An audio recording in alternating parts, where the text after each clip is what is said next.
Most men believe marriage locks a woman down, but here's the brutal truth. Sometimes marriage makes her even more vulnerable, not because she's evil, not because she's weak, but because routine and neglect quietly turn her into the easiest prey. Welcome back to Brainify On. This is where we cut through the noise and speak about psychology, relationships, and the truths people don't dare to say out loud. If you're new here, hit subscribe and let's get right into it. 1. The silent void. Why married women start looking outside.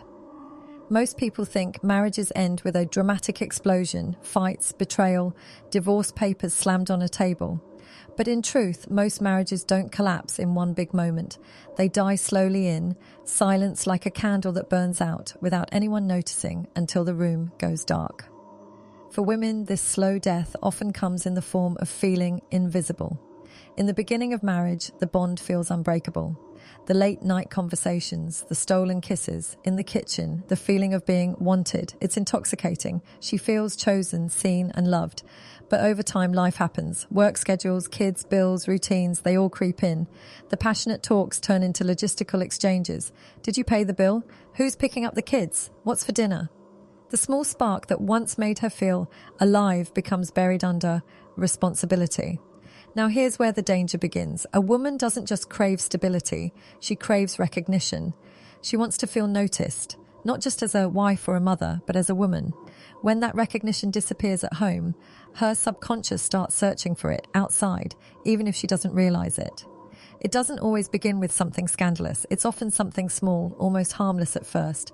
A compliment from a stranger, a coworker who looks her in the eye and listens with real attention. A man who say, "That colour looks amazing on you." To most people, it's just a passing remark. But to her, after years of being unseen, it feels like oxygen to someone who's been suffocating. Psychologist John Gottman, who has spent decades studying marriages, explains that the silent killer of relationships isn't fighting, it's indifference. Couples can survive arguments, disagreements, even bad days. But when a woman feels invisible in her own home, when she feels like her presence no longer matters, that's when her heart begins to drift. And here's the truth most men miss. It's rarely about physical attraction at first. It's emotional, it's psychological, it's about feeling alive again. That little spark of validation feels like a reminder of who she used to be. The younger, vibrant version of herself that her husband once adored but no longer acknowledges.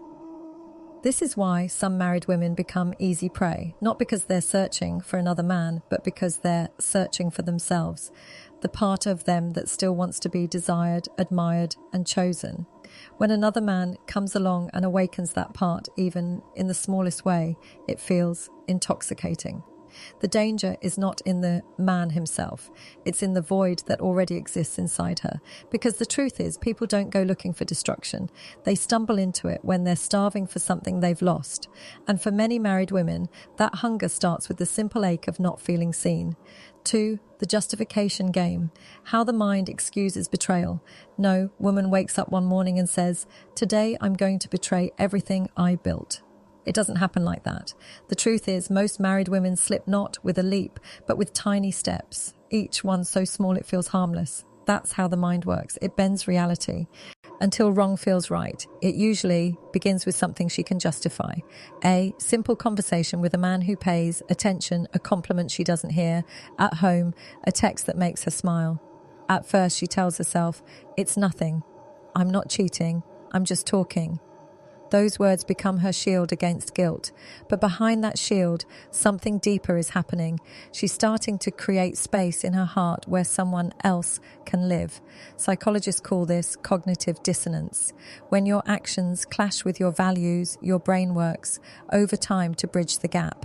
And the easiest way to reduce guilt is to create excuses. So she whispers to herself, "If my husband cared more, I wouldn't even need this." Or, "This isn't physical, it's just emotional, so it doesn't count." Little by little, her mind builds a case to defend what her heart has already chosen. What most men don't realize is that betrayal doesn't always start in the body, it starts in the heart. When she gives another man her secrets, her struggles, her thoughts, she's already crossing the line. She tells herself it's just talking, but those late night conversations feel more intimate than anything she's shared at home in years. And here's the danger. Emotional cheating feels safer, but it's actually more powerful because once she's emotionally attached, her loyalty is already gone. The human brain is a master at self-deception. A woman who once swore she'd never cheat can convince herself that she deserves what's happening. She starts saying things like, after everything I've sacrificed, I deserve to feel good again. That's when she steps into dangerous territory. Because when the mind no longer believes it's wrong, nothing will hold her back. The first betrayal is rarely physical, it's psychological. It's her justifying a bond that she knows she wouldn't approve of if it were her husband doing it. But because it feels good, because it fills a void, she finds a way to explain it away. And the more she justifies, the easier it becomes. What once made her nervous now feels normal. What once brought guilt now brings relief. By the time she realizes she's in too deep, she's already too far gone. The reason married women sometimes become the easiest prey isn't because they're careless. It's because their own mind plays against them. And once her thoughts start building excuses, her actions will follow. 3. The breaking point. When innocence turns into addiction, every dangerous path has a point of no return. For a married woman, it's that first time she crosses the invisible line. Not the day she flirts, not the day she smiles too long, but the moment she takes a step she can't erase. It might be something small, a coffee, as friends, a late night call, or a touch that lingers longer than it should. That single step changes everything because now it's no longer imagination, it's real. Psychology explains this with something called threshold theory. The hardest step is always the first. Once she takes it, the second feels easier and the third easier still. What was once forbidden starts to feel normal. The shame she felt the first time fades quickly, replaced with a dangerous thought. If I've already done this much, what's one step further? But here's where it gets even darker. Neuroscientists discovered that romantic and sexual attraction trigger the same reward system in the brain as addictive drugs.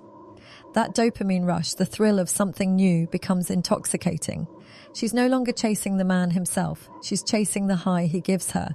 And once that high becomes part of her life, she will keep going back for more. At first, lying feels unnatural. The first hidden message makes her nervous. The first excuse feels clumsy.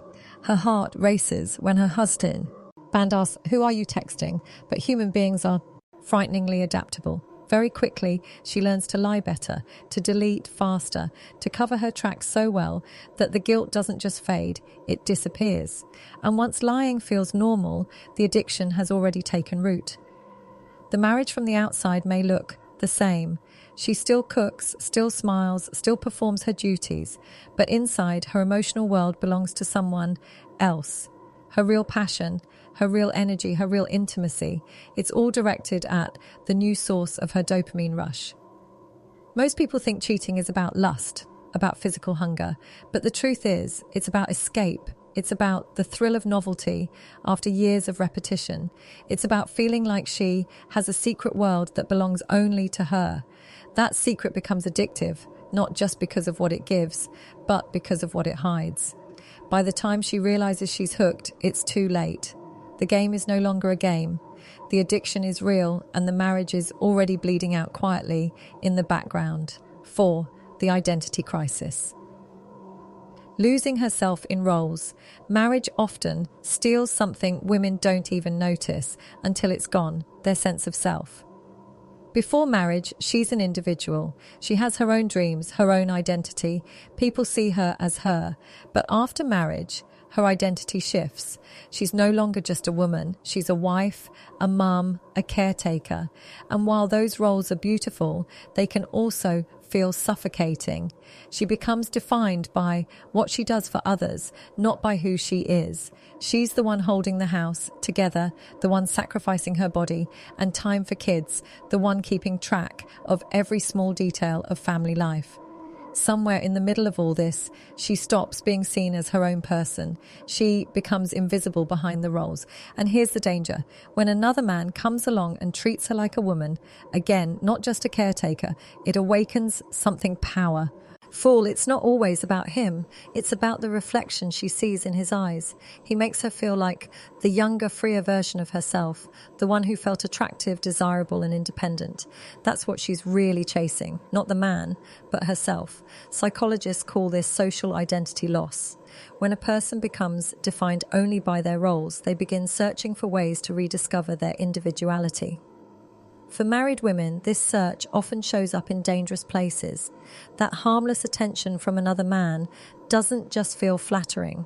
It feels like proof she still exists beyond the labels of wife and mother. And this is why so many women fall. They're not weak. They're not looking to betray. They're looking to reclaim themselves, to escape the suffocating feeling of being reduced to responsibilities, to feel like their own person again. Here's the scary part. This hunger for identity can make her blind. She'll justify attention that should have been a red flag.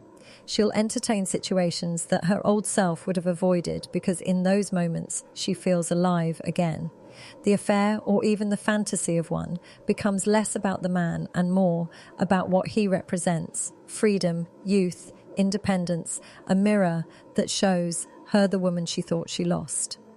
That's why married women sometimes fall faster than anyone expects, because they're not fighting just temptation, they're fighting an identity crisis. And when the hunger to rediscover yourself collides with the thrill of being desired, the result is dangerous. 5. The point of no return. When fantasy replaces reality, fantasy is stronger than reality. That's why affairs don't begin with bodies. They begin with imagination. For a married woman, the dangerous moment comes when the fantasy starts to feel more real than her marriage. At first, the other man is just a distraction, a little spark in a dull life, but soon he becomes her escape. The conversations feel deeper, the laughter feels more genuine, the attention feels more alive, and slowly she begins to compare. Her husband becomes the man she argues about bills with, the one who doesn't notice her hair, the one who falls asleep early. The other man becomes the one who sees her, hears her, makes her feel alive. Psychology calls this emotional displacement, when the emotions that should belong to one partner get redirected somewhere else. Even if she hasn't crossed physical lines, her heart has already chosen. Her husband is now in the background. The real passion, the real connection, it's happening elsewhere. This is the point of no return, because once the heart has shifted, the body usually follows. The barrier that once seemed strong now feels paper thin. The fantasy is intoxicating because it has no responsibilities. The other man doesn't argue over money. He doesn't see her when she's exhausted and stressed. He sees her best version, the version she desperately wants to believe is still real. And that's why fantasy is dangerous. It doesn't have to face reality. It doesn't carry bills, chores, or routine. It's pure, clean, exciting. And against that, reality doesn't stand a chance. Soon, she stops seeing her marriage as her main relationship. The marriage becomes the duty, while the fantasy becomes the passion. Her husband becomes the other man, while the actual other man becomes the center of her emotional life. At this stage, there are usually only two endings. She gets caught or she walks away. Living a double life forever is impossible, but by the time she reaches this point, the damage is already done. 6. The truth most men miss. So why are married women sometimes the easiest prey? The truth is, they're not usually looking to betray. They're looking to feel alive again. They're looking for relief. Relief from routine. Relief from feeling invisible. Relief from carrying responsibilities without being recognized for who they are. They don't fall because they don't love their husbands. They fall because they miss themselves. They miss being desired, admired, chosen. They miss feeling like a woman, not just a role. And once they get a taste of that feeling, it's nearly impossible to give up. The slow slide begins with tiny cracks, an ignored compliment, a missed touch, a husband too distracted by work to notice. These cracks grow into voids, and those voids make her open to anyone who can fill them, not because she's chasing another man, but because she's chasing herself. Most men miss this. They think silence means everything is fine. But silence is often the loudest warning. when she no longer complains, no longer argues, no longer asks for attention, that's when she's already slipping away. So when you see a married woman smiling too brightly at another man, understand it's not about him. It's about what she lost inside herself. And until she faces that truth, temptation will always find her. That's why some married women become the easiest prey. Not out of weakness, but out of hunger, for recognition, for passion, for identity. And when that hunger meets opportunity, the story almost always writes itself. And here's the truth no one likes to admit. Most married women don't fall because they're chasing another man. They fall because they're chasing themselves. The woman they once were. The woman who laughed without thinking, who felt wanted without asking, who believed she was special just for existing. That version of her feels long gone inside a routine life. And when someone else, even for a moment, reflects that version back to her, she becomes vulnerable. The danger isn't always in the man she meets. The danger is in the void already inside her. That's why it happens so silently. It doesn't begin with a plan. It begins with a compliment, a glance, a conversation, a little spark of attention she hasn't felt in years. To her, that spark feels like oxygen. And once she tastes it, walking away feels impossible. This is what most men miss. They think love is only about providing stability, but stability without passion feels like prison. They think silence means peace, but silence often means detachment. They think their wife's loyalty is unshakable, when in reality, loyalty dies long before the body ever crosses the line. It dies when her heart shifts, when her mind starts rationalizing, when her soul feels unseen. So here's the brutal lesson. Married women can be the easiest prey, not because they lack morals, but because they're starving for what they lost. And predators, whether they know it or not, always sense hunger. That's why temptation finds them. That's why some slip so fast. But if you're a man watching this, don't walk away only with suspicion. Walk away with awareness. Learn to see the signals. Learn to notice the silence. Learn to understand that when a woman feels invisible, her loyalty is already on dangerous ground. Don't let your blindness be the reason someone else becomes the mirror she's been craving. And if you're a woman watching this, take this truth seriously. Don't lie to yourself with excuses. Don't pretend your voids aren't real. Face them, communicate them, heal them before they become weapons that destroy what you've built. Because once the line is crossed, once the fantasy becomes reality, there's no going back. At the end of the day, temptation is everywhere. But temptation only works where there's emptiness. And the real battle is not outside, it's within. So remember this, silence doesn't mean peace, indifference doesn't mean loyalty, and marriage doesn't mean immunity. It only takes one unfilled void, one ignored spark for everything to shift forever. That's the truth. The question is, will you see it before it's too late? If this video opened your eyes, drop your thoughts in the comments below. Don't forget to subscribe, turn on notifications, and share this with someone who needs to hear it. Until next time, take care of yourself, and I'll see you in the next